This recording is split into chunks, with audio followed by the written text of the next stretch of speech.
Good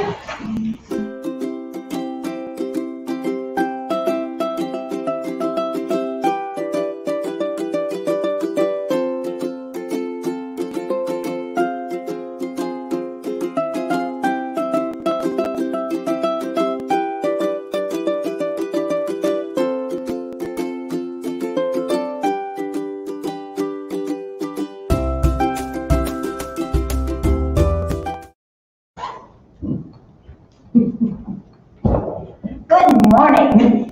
Good morning, Unity, for everybody here in the sanctuary, and good morning, Unity, for all of you that are out there live streaming. I really appreciate you all being here today because it's a hot, muggy day, and it took a lot of effort to get off the couch and get here. I just know it did, so thank you for all of that. If you haven't already, please turn off your cell phones and no texting during our service because it would disturb me. So I've asked Danny if he would come up and do our faith candles today. So our vision in this Unity Spiritual Center is a spiritual community of love, peace, and acceptance. And our mission is creating an inclusive spiritual community through fellowship, service, and community outreach. So therefore, to bring us to that place of inclusiveness, we light the flames of faith. And we perform this ceremony to promote the universal consciousness of life, which acknowledges that all people, all faiths, all sentient beings come from the one great universal presence, which we call spirit. Fundamental to this truth is the underlying nature of all religious thought, experience, which we honor here today. So as we light the first candle, we light this candle for the Tao, honoring the universal path of harmony, equilibrium, the natural way. We light a candle for the shamanic traditions, honoring the beliefs and practices of all indigenous people, the way of primal spirituality. We light the third candle, a candle for Hinduism, honoring the path of knowledge, action, and devotion. We light a candle for Judaism, honoring the ethical path of living by sacred law. We light a candle for all forms of Buddhism, honoring the Four Noble Truths and the path of compassion. We light a candle for all forms of Christianity, honoring the Christ consciousness and the path of love. We light a candle for all forms of Islam, honoring the path of submission to the will of God and the highest calling.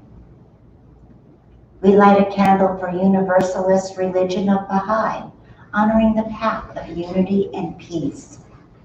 We light a candle for all forms of New Thought, honoring the metaphysical path of mental healing through the practice of universal spiritual principles. And we light a candle for all those who are yet unaware of the power and presence of spirit in their lives, and for the space that we are holding for them at this center and for all religions unnamed in this ceremony. So if you will, and remember that our goal is to be a touchstone for love, if you would repeat that with me as soon as I can find it. May my mind be a touchstone for love today. May I be divinely programmed today to think thoughts that are most creative, positive, insightful, and beneficial. In doing so, I do not give up my personal responsibility or turn my power over to something outside myself. Rather, I take the highest level of responsibility, knowing that the divine mind has created my mind to be a touchstone for love. I walk forward today in confidence and love, knowing that my mind is used for the highest and the best, dissolving wrong-minded thoughts and perceptions, knowing my mind is used for endless love for myself and for others. And so it is. Amen. And it is done. Okay, so I've been thinking about a lot about spirit and love and energy, and we talk about energy and that the universal power is an energy, and everything between us is an energy, even though we can't see it. When we come into contact with people, there is an immediate energy that draws them into us and think, oh my God, I've known this person, I love them to death, and you just met them. And then there's sometimes that energy and you think, whoa, I'm not quite sure about this. Even happens when you're buying a house. You walk in, you think, this place is awesome, feel the energy. And then you walk into other places and you say to the realtor, no, there's bad juju in here. So I want to talk about that energy today. And I want to think about energy in a little bit of a different way. Not the energy like I have energy, I'm boundless, I can get things done. But there are two ways to use energy. One would be constructively, but also the energy we waste as we put too much attention on things that do not serve us. Does that make sense, what I'm saying? So in this teaching then, we claim that all things are the same, but just opposite ends of the same spectrum. So that would be like love, hate, good, bad, things of that nature. So in the past, I've been taught, and I have taught, that we should move towards love and we should move away from hate. And the same with all of the opposites. And that is correct. That is definitely correct. However, what I've been getting to realize is that within the spectrum between the two, there is usually much tension or energy, and the most tension is around the negative end of that spectrum. So if you're over here with hate and you're over here trying to get to love, there's a lot of space in the middle. And it can be a jump like that, but in most times it takes a path to get to the other side. And a song that I like and I couldn't find today has these words: spirit is flowing, spirit is moving, the greatest good in my life. I think it's a Karen Drucker song, I just couldn't find it for today. But spirit is flowing, spirit is moving, the greatest good in our life. So the energy from over here, if we bring spirit or God or universal energy into it, then begins to flow so much easier than us trying to force it over there. So spirit is energy. Remember, the Holy Spirit is the energy of God. So definitely where spirit flows, energy goes. So the ultimate key then to all this is not to move in either direction of those polarities, but to move immediately to first cause, God, the law. Because when we're using our energy for the highest good, we don't have to go through all of that if we take a detour and go straight to God or straight to the power within ourselves. True? Yeah, okay. So spirit is flowing, spirit is moving, the greatest good in my life. So for most, in times of conflict and confusion, we do not go to cause, we don't go to God, we don't go to prayer. It's sort of like when all else fails, use the directions, go to prayer. But we could go there first, and that would save us so much wasted energy. So we get stuck in the world of effect instead of going to cause, because every cause there is an effect. So if you go to cause, God, prayer, contemplation, meditation, journaling, if you go there first, then the effect is much different than if you just try to say, I gotta get it over hate and I gotta get it to love. That puts too much tension in that spectrum.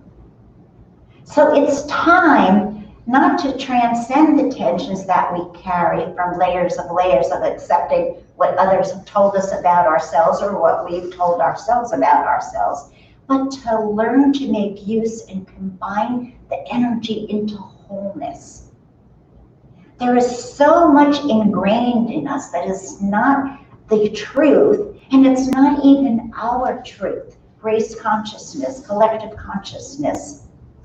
So from the original Science of Mind textbook, Let us then approach the science of mind, the science of spiritual psychology with awe, but not with fear, with truly humble thought, but not with a sense that we are unworthy. And I bring this reading to you because the phrase spiritual psychology, and that is what New Thought actually is. For each of us to move towards a goal that's fresh and that's new, we must combine religion, psychology, philosophy, and the ancient wisdoms. All of that brings us to a place of wholeness and healing. So I believe then that we must move towards a quieter, almost sage-like approach to life. So to really listen, to hear, and to live a quieter life. This is the key. This is the key to real psycho-spiritual growth. This is work, and it does not appeal to the lazy, for those who would rather sit back and blame or play the victim. This is not about self-help. This is about working deeply and effectively on one's own growth. So man, by thinking, can bring into his experience whatever he decides, if he thinks correctly, and becomes a living embodiment of his thoughts. This is done by knowing the truth. So, Myrtle Fillmore shares with us, all of us, sooner or later, come to a place in our development where we are no longer satisfied with living the old life. Have any of you been there at all? Oh yeah, quite a few of you. Yes, me too, I've been there. Sooner or later, we come to a place in our development where we're no longer satisfied with living the old life. Without the knowledge of our oneness with God, the source of our being. So that is what we're always striving for, to heal that separation, heal our life. Heal the separation, heal our life. Heal the separation from that I am not a part of God, that I am not worthy. So by knowing the truth and our knowledge of the oneness with God, the source of our being, it's then an easy road to dealing with the polarities in our life. So when we look then at the concept of energy and tension between the polarities, we cannot combine them into wholeness until we know the truth or underlying reasons for the tension. We need no longer to struggle with nature, but to define it. This is mere evolution. We continually spiral upward towards a higher consciousness. And as long as we're doing that, we are in the flow of spirit. We're in the flow of energy. So in Dante's Divine Comedy, Dante has an imaginary journal through purgatory where he visits what he calls the 7 sins and the 7 virtues. Now, reading these, I can see how they can be metaphors for our own personal journey. Dante stays at each level of purgatory until he sees and knows how to manage tensions between the outer world and the inner world. So what I am saying previous to this is that we don't have to go through purgatory and we don't have to go through 7 sins. We can just go to first cause God within instead. So isn't this what we're doing here each week? We come here in community, we have classes, we have book studies, and we're moving to understand, not balance anymore, but to understand, to really know the truth of our being and our true nature. So we're seeking freedom then from that false image that we either have of ourselves or the image that's been placed on us. This is why this teaching is so important, because we interact with like-minded people and form friendships and trust. And in that trust, then we allow who we really are to shine, warts and all, because we all have them. Some of them are more visible, others are hidden a little bit. But what we want to do is to say, this is who I am. This is the wholeness of me. And I have a couple of warts here and there. Does that make sense? Yep. We just want to be taken for who and what we are. So without self-reflection, and I believe we see spirit, it helps us through this, as someone once said, and I love this, I think it was Emerson, but I'm not sure. Man with himself as a partner is a fool, but with God is the majority. Man with himself as a partner is a fool, but with God is the majority. And this is so true. No man is an island. No man can stand alone. You know, I've been getting calls not from you guys because you're here, a lot of you in community, but for some of our other friends that are not willing to step out yet. But they're so sad and they're getting depressed and the loneliness is embodying them. So if anyone is your friend who's not here and you haven't heard from or seen them, please give them a call. It's really important. So without reflection, we can be led to believe that we are, as people see us, spoken to us and held in their opinions. In essence, we're allowing people to hold us hostage. And that is something that we can't do anymore. One of the things that I committed to during the 2 months that as we were in quarantine is no longer do I let anyone else define me. No longer do I have to defend what I believe. No longer can I be held in hostage, as a hostage. And it's so important. That is so lifting. That is so freeing. And it's not an arrogance. It's a stepping into the truth of who and what you are. And it's sort of like it makes your shoulders go back and your head go up, and I am now 6 feet tall. See it? Believe it. So Raymond Holloway, in Working with the Law, writes this: there is a scientific way of thinking about everything, a true and right way that perverts the needless waste of mental energy. And that's what I'm talking about. That energy, when you dislike something or you stay stuck in a conflict, or all of that stuff, or fear over a disease that's not even been diagnosed yet. We waste all of that. Half of what we worry about never happens. Half. Wayne Dyer says if you would stop saying you're tired and stop saying you don't feel good, you'd be healthier and happy and have boundless energy. Think about that, just by changing your thoughts. So Holloway goes on to say that modern psychology has conclusively demonstrated that a change of thought must precede every change in life and the affairs of men. Do you agree with that? Mm-hmm. Modern psychology has conclusively demonstrated that a change of thought must precede every change in life and the affairs of men. And that was written a long time ago. Holloway is one of the early writers. So it becomes apparent to me as I move and study both current, older, and wiser beings that we cannot for 1 minute ignore the mind-body-soul connection. Can't ignore it. It has to stay together.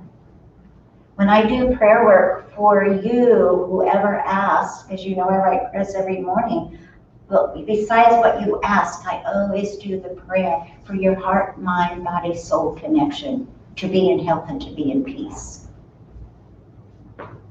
Holloway writes that the great and self-evident fact, which we cannot be too often repeated, is that when we change our thinking for the better, when we direct our energy to flow with spirit, we automatically change our lives for the better.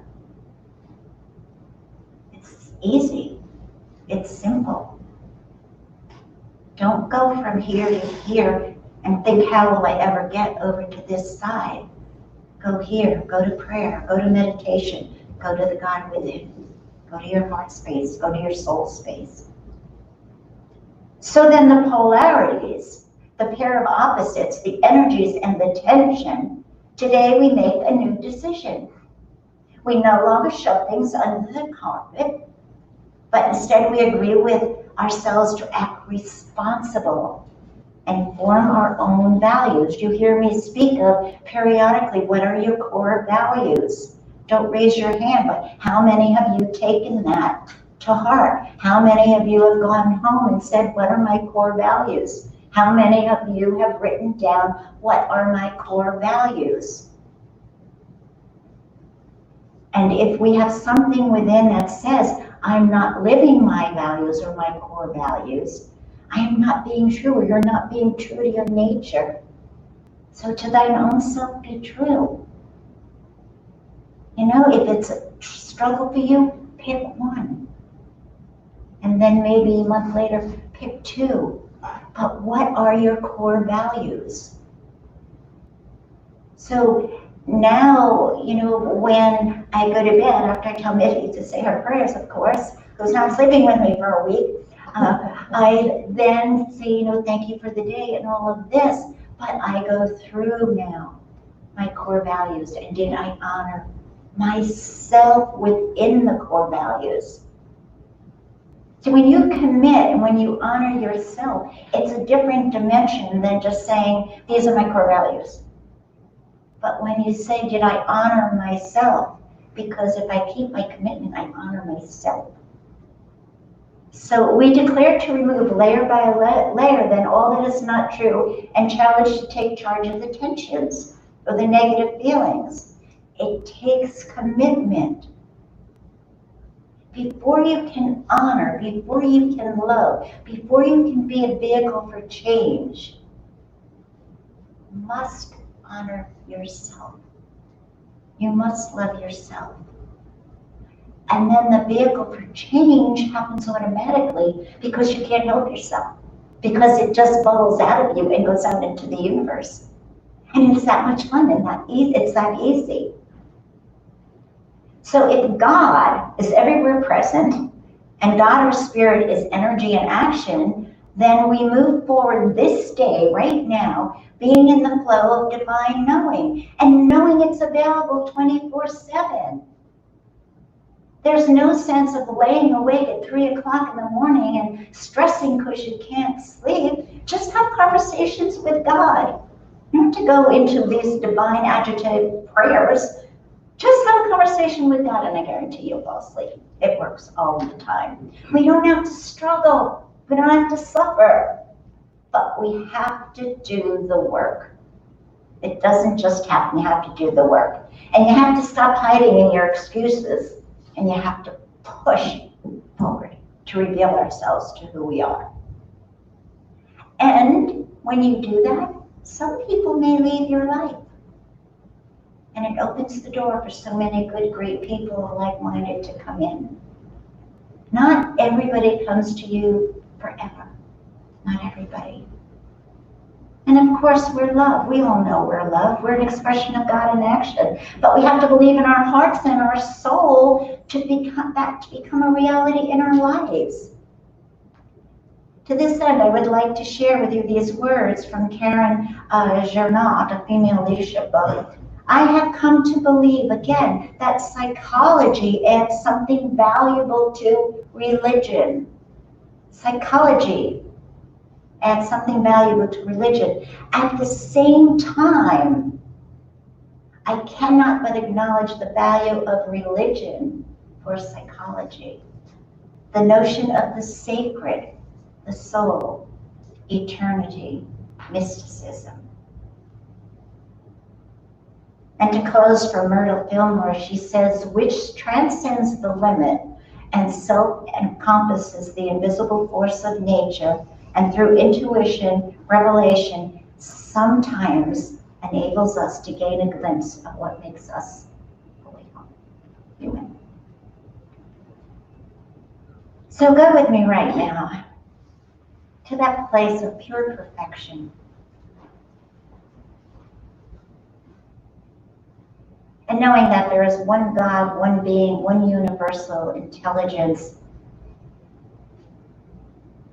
and that you are the divine child of that intelligence.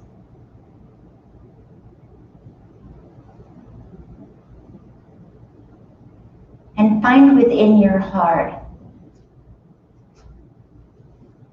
that little child, that says, I am ready to come out and play.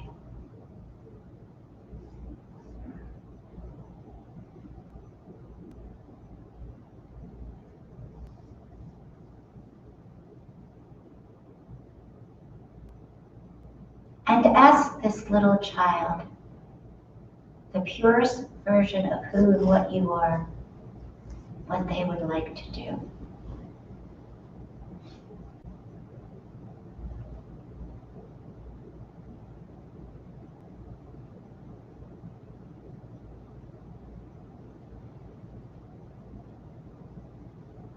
And allow your mind's eye to see you in the purest form of who and what you are together.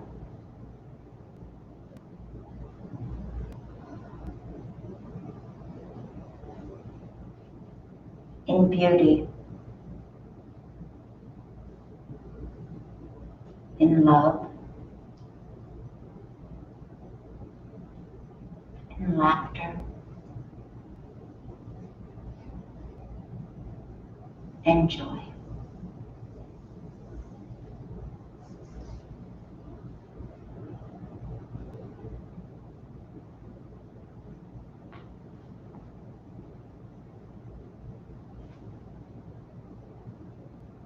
And know with me now that the words that you heard today, to give up struggle, wasted energy,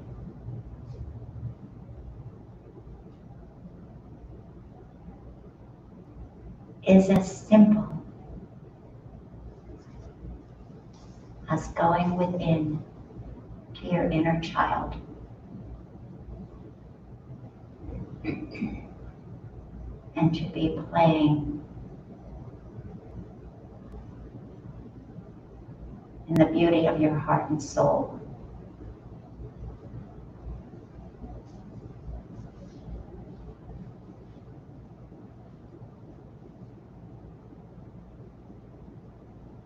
And know with me right now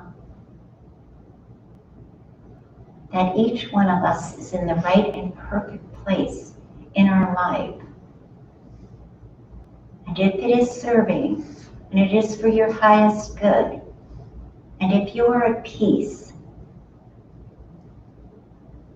then bring more of that to your consciousness.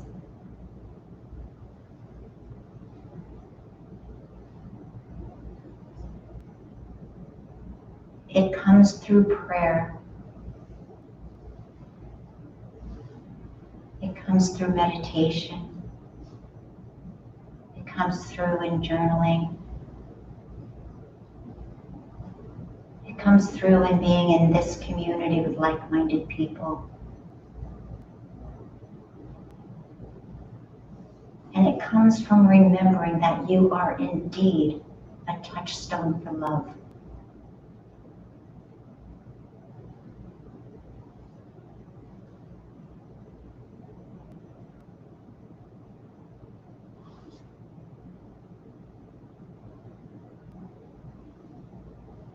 So as you very gently say goodbye to your inner child just for this moment, make sure that he or she knows that you'll be back.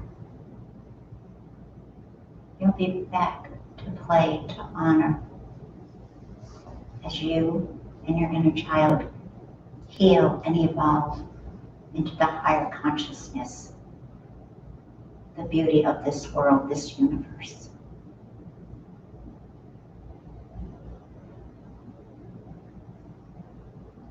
And slowly, very gently, and when you're ready, come back to this environment.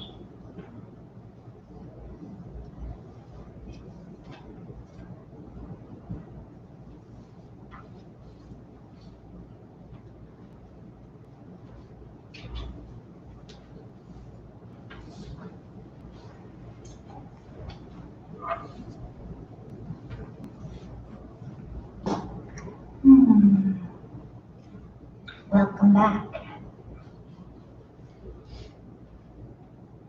So today, rather than doing our offertory prayer, I found a song that I liked, and as we're playing with different songs and different ideas and different ways to do service, I thought that we would do this song today.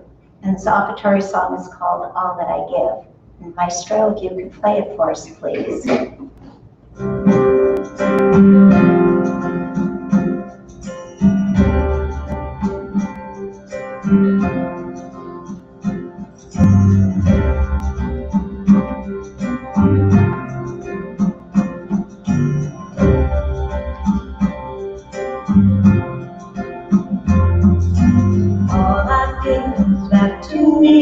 Blesses me abundantly.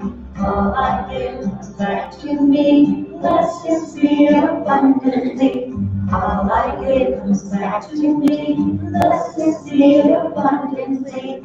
All I give back to me, blesses me abundantly. All I give comes back to me, and blesses me abundantly.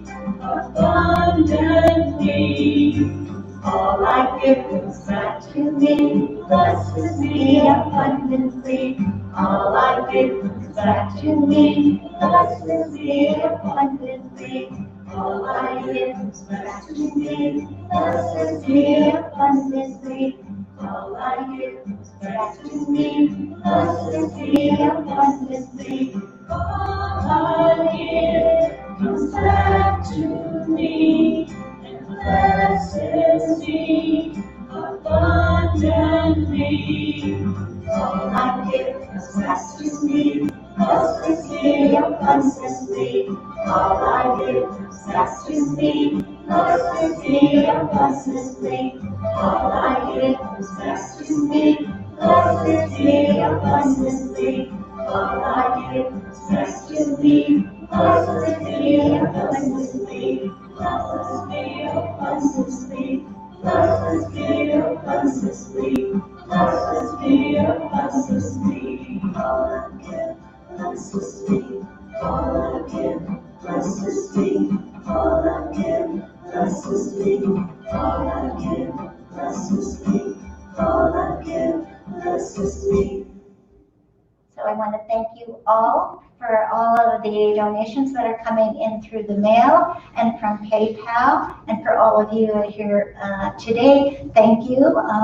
Many of you, as you have come in, have put your love offering in the basket, or when you leave, you can do that also. And we thank you so much for supporting this ministry and the Center for Spiritual Living.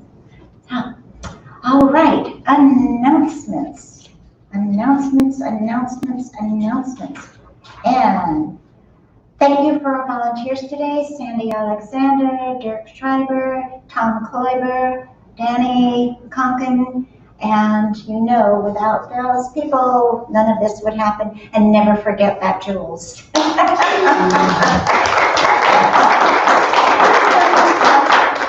Yeah, I mean, Jules is so good. I sent her a last minute thing yesterday, like at 4 o'clock when I came in today. It was done and ready, and thank you, Jules, for doing that always. Virtual silent auction, the things are on display over there. As you know, you can write your bids on the boards there, or you can do them online, and Jules is updating them every other day to let you know where the bids are at. And so let's get that going, because we have a whole bunch more stuff downstairs. So any questions about that, just ask me or Jules after service, and we'll do that. Fall Book Club is beginning on the 9th of September. It will be Wednesdays at noon, and we are going to be talking about creating a world that works for all. Never stop praying, always believe. Please pray for Ruth Madsen. She had a very serious fall. She fell down her stairs in the middle of the night, getting up to go to the bathroom. Had surgery early the next morning to put her wrists back together. I have spoken to her. She is in a lot of pain. So if you could give her calls or send her a card, that would be great. And thoughts. So have a great week. I'll see you next Sunday. And blessings to all. I love you. Thank you. And we're out.